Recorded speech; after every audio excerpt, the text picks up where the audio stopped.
Yo, yo, yo, yo, yo, what's up? What's happening, baby? It's Obadiah Thomas, and I'm back at it again. I know you guys missed me, but the Lord put it on my heart just to get up here and tell you a little some good news, baby.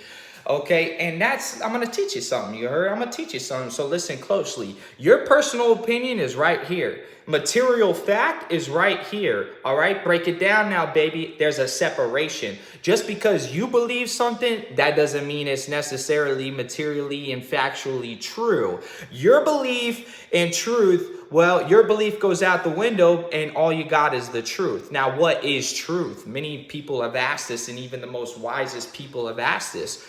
Well, Jesus is a very unique case because he claims to be the very embodiment of truth. And that truth, he says, I am the way, the truth, and the life, right? So that embodiment of truth becomes an objective, ground-based truth that we all can put our moral standings and build it on versus abortion, murder, rape, thievery. That's all morally wrong, but based off of whose idea? Back in the day, in tribal times, it was who conquers all, whatever pleases the flesh. But in this case, Jesus is saying, I am the Son of God. Well, just because I don't believe that Jesus is the Son of God and died on the cross for my sins, that doesn't mean it's not necessarily true, right? So the material fact is far separate than that. Well, the archaeological, the scientifical, the record of history all points to the material fact that Jesus really was a figure 2,000 years ago. He did die on a cross and he did raise from the dead. Well, why does that make that so unique versus someone like Islam? Well, if you go back to Muhammad and his so-called dream from Gabriel, well, you can't prove a dream.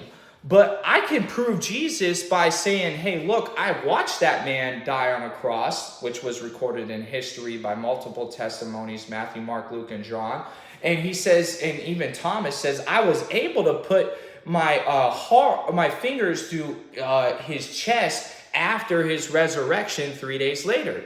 That makes it factually correct because those eyewitness testimonies. Just as if you were in a murder trial. Let's say a murder trial happens. Jack, Jill, and John say, I watched that man with a knife stab that person, right, and kill that person. Well, sure enough, guess what? Just because those eyewitness testimonies pass away and the criminal is still, the judge makes his verdict, and just because those eyewitness testimonies pass away doesn't necessarily mean that criminal gets to be let out of jail.